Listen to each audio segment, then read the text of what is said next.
As its Wikipedia page says, On 13 September 2007, the BCCI announced the launch of a franchise-based T20 cricket competition called the Indian Premier League. BCCI Vice President Lalit Modi, said to be the mastermind behind the idea of the IPL, said that they had been working on the idea for years. This league was going to be competed between regional teams led by icon players. The first match of this humongous amalgamation of Bollywood and cricket was played in April 2008. 12 years later, there isn't a cricket fan on the planet who is not aware of the IPL. Despite more than 24 cases of financial irregularities, money laundering and criminal activities filed against him, charges he still denies, by the way, Lalit Modi is seen as a mastermind by most of the casual cricket followers. He is thought of being the brains behind the single biggest intervention the game of cricket has seen in the last 50 years. He is the man who caught lightning in a bottle. It doesn't matter that he fled to London to avoid his arrest in 2010 just before the Enforcement Directorate was about to launch an investigation on him. Majority of the people still think of him as the maverick, the genius who created the IPL. If only these people read the second paragraph of the same Wikipedia article on IPL, they would know that the idea wasn't original at all. On April 3rd, 2007, the SL Group, the owners of Zee Media, announced the formation of a franchise-based T20 cricket competition called the Indian Cricket League, with none other than Kapil Dev at the helm. This league was going to be competed between regional teams led by icon scouts. Sound familiar? Sound a lot like the description of IPL?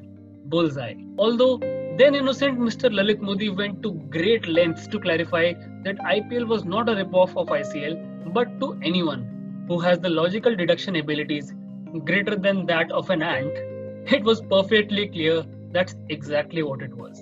It was clear worldwide that T20 was the next phenomena that was going to take over the world of cricket. And yet, BCCI was caught napping by the SL Group, who took a first mover's advantage. And to a surprise of most casual people, and mostly to the BCCI, they put on a damn good show. They signed a number of promising Indian players, a host of foreign stars, and began with a bang. Chris Gaines, Marwan Atapattu, Azhar Mahmood, Inzamam, Brian Lara, Lance Klusner. These were just some of the names that signed up for the IPL. They even sold their global rights upwards of $10 million. They were getting TRPs upwards of 8 points. For those who don't understand ratings, that is peak Ekta Kapoor plus Modi ji's 8 p.m. speech. They said they wanted to create a supply of promising young cricketers for the national team, players who usually would not get exposure to the selector. What happened next was the first step in the evolution of BCCI. They suddenly realized the power that they could wield on the back of the Indian market, which was on the verge of exploding. They found the hen who was just about to lay its first golden egg. They started to learn the art of bullying, which they have now perfected. The first step was to declare the ICL as rogue and an invalid league. Next came the ban on all the players who had signed up for it, which barred them from using any of the facilities like grounds to train, gyms, the NCA, etc. etc. The next step was to ask all the international cricket boards to threaten their superstars to either leave the ICL or to be considered rebels. If they are considered rebels, they will be banned from playing any sort of cricket organized by the boards, not to use their facilities, etc. etc. You get the drift. This saw ICL take a massive hit in terms of legitimacy, star power, and of course, availability of players. Understandably, a lot of their foreign stars preferred to go back to play for their countries. What also helped was that the then chairman of ICC was Ray Mali, who was eventually succeeded by Mr. Sharad Pawar. How does this matter, I hear you ask? So every new league needs an approval from the ICC to function within its cricket bubble, to operate as a legal entity. If not, the players will be considered illegitimate, the stats won't matter, the teams won't matter, and it will be no different than you playing in your street with your friends with somebody telecasting it on national television. Ray Mali and Sharad Pawar played a crucial role in denying the ICL approvals of legitimacy. Ray Mali, a Cricket South Africa member, a board who famously relies on Indian support, had no option but to take the BCCI's side. Third and final act, also known as the Prestige according to Michael Caine, was to offer an amnesty to all the Indian players who were a part of the ICL. Basically, going back to them like you would to a former lover who you deserted, but now want to get them back because they found someone else and say, well, I do have a lot more money and cheerleaders. Did I tell you about the cheerleaders? We have cheerleaders. The Indian players who saw the writing on the wall with the stuck-up approvals with the ICC and no way forward at the ICL leapt at this opportunity to get back into the BCCI setup and restart their careers. The ICL, devoid of legitimacy, players, viewers, and a direction in general, folded in 2009. Like most gigantic corporations, the foundations of the magnificent skyscraper that is the IPL were laid on the graves of an original, well-intentioned, probably too brave for their own good, ICL. The maverick who fled to London to avoid his arrest in 2010, remember this guy? Yeah, this guy, claimed in an interview that IPL was just on the drawing board when the ICL was launched. Most of the BCCI members were sure it won't be successful. But its overnight success, coupled with the depleting domestic players, forced the BCCI's hand into pulling some strings and ensuring that ICL was brought to a halt and replaced in the audience minds with the IPL. But as we know, skeletons are best kept hidden behind the shiniest outfits in the closet. So let's take a look how this magnificent skyscraper has changed the landscape of cricket forever. In India, if you want to strike a conversation with a random stranger on the road, provided he's wearing a mask of course, there are two things you can talk about, Bollywood and cricket. What if someone combined these two and put it inside your bedroom? The result is as close to getting an Indian family high as you'll get. Men tune in to watch 3 hours of fast-paced action that acts as a perfect adrenaline rush. The women tune in to watch Shah Rukh Khan, Preeti Zinta, Shilpa Shetty wave flags with all their might. The perfect family binge at 8 p.m. every day. Jackpot. As soon as it was announced that Shah Rukh, Juhi, Preeti and Shilpa, not to mention some people with names like Ambani and Malia, were also going to be the owners of the franchises, the public interest skyrocketed in the IPL and it was a success even before a ball was bowled. Us Indians have always worshipped our cricketers. We have put them on a pedestal that we only reserved for gods and more recently chaiwalas. They have always been considered immortals until one day they could be bought or sold. Like that fancy painting you always wanted to bid on in that auction. Okay, none of us has really gone into an auction, but you get the point.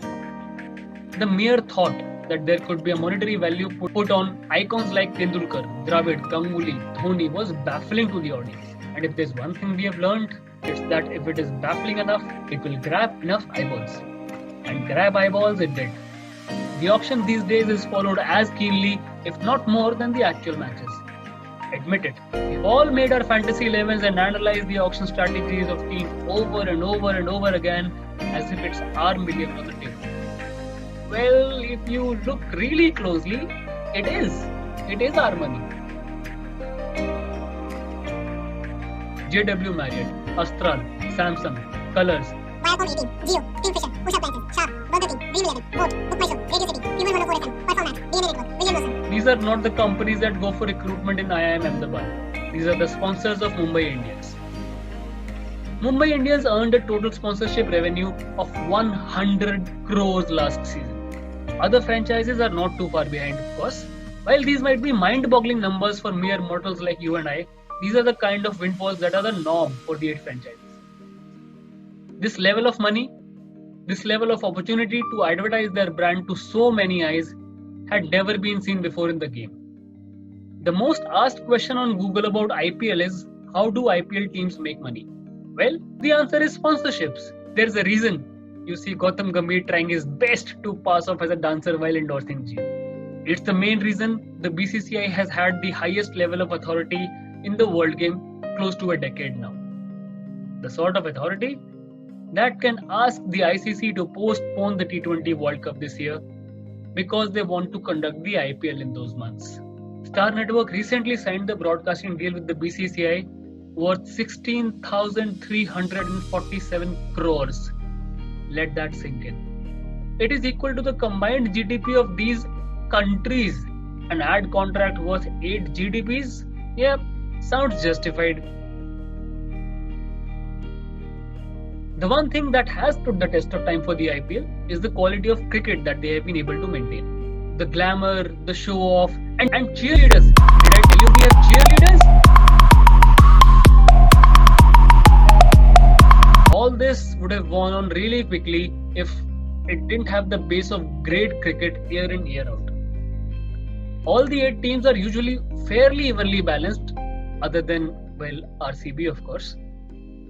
The amount of close finishes that we consistently get in the IPL are either a testament to the evenly matched sides or amazing script writing, if you know what I mean. Still, the best cricketers in the world facing against each other leads to a fascinating narrative. AB de Villiers smashing his countryman Dale Steyn for 26 runs in an over among dancing Bangaloreans? Yeah, you can only get that in the IPL. Also, you get to see Ashish Nehra trying to coach Mitchell Starc how to bowl at the death. And if that isn't the point of the existence of humanity, I don't want to know what is.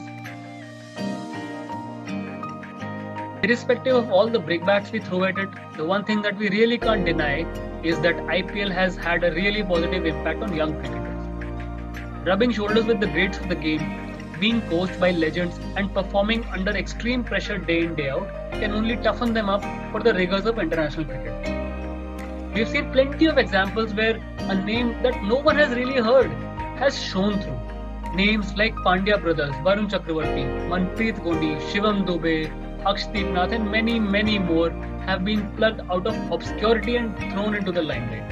Some have been successful, some not, but there's no denying the platform provided.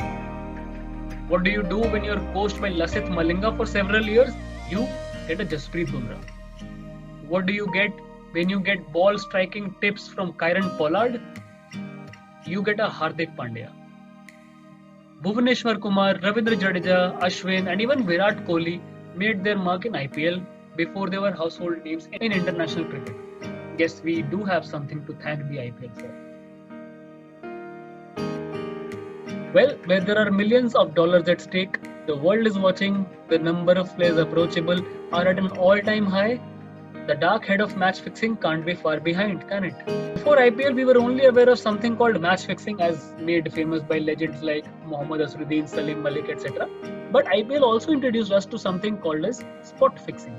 There were a number of players who were proven guilty of spot fixing like Ankit Chavan, Ajit Chandila and the biggest of them all, the T20 World Cup winner, also famously known as the second most hated person by Harbhajan Singh, Sreesanth, the first being Andrew Simons of course. Spot fixing revelations brought to daylight what was always murmured about silently, that there exists a huge betting scandal in the IPL. Even team owners like Raj Kundra of the Rajasthan Royals, Gurunath Mayappan of the CSK were found guilty of hiding their contracts with the bookies. This led to Rajasthan Royals and CSK being suspended for 2 years to be replaced by 2 fresh teams. The real crime though was the name Rising Pune Super Giants. And to top it off, their logo. Did no one tell them how their logo looks a rip-off of Bentley? No one? One thing that has always gone synonymous with the IPL is innovation, be it the production values, the party atmosphere in the ground, or innovations related to cricket itself like the zinc bails, strategic timeouts, spider cams, playoffs to decide the tournament, etc., etc., and cheerleaders.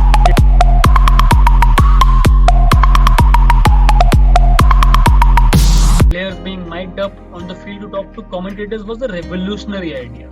IPL also took things from the other sports like MVPs, emerging players, etc., awarded purple and orange caps to players just to keep things fresh. Next season, it is very likely that the IPL will decide the front foot no ball by the third umpire. Another innovation that just makes sense. Now, if only we could also introduce someone to cheer the players on while they hit 4s and 6s. To end this, let's tell you some facts about the IPL you didn't know, because why not? The initial fee of buying a franchise was weirdly similar for MI and RCB. MI was sold for $111.9 million and RCB was sold for $111.6 million. Well, the contrast in their fortunes though couldn't be more different. Mumbai Indians have won the IPL 4 times and RCB, well, let's say that they've tried. Only 2 Indians have won the MVP award in the 12 editions so far. First was the God and second was his heir apparent, cathartic, isn't it?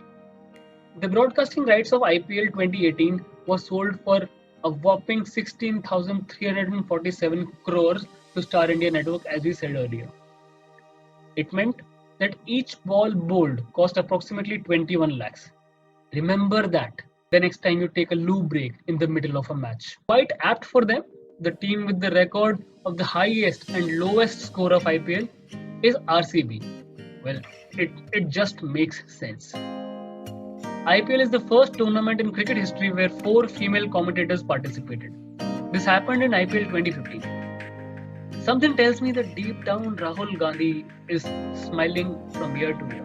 The only team to have changed their captain every single season so far are Kings 11 Punjab.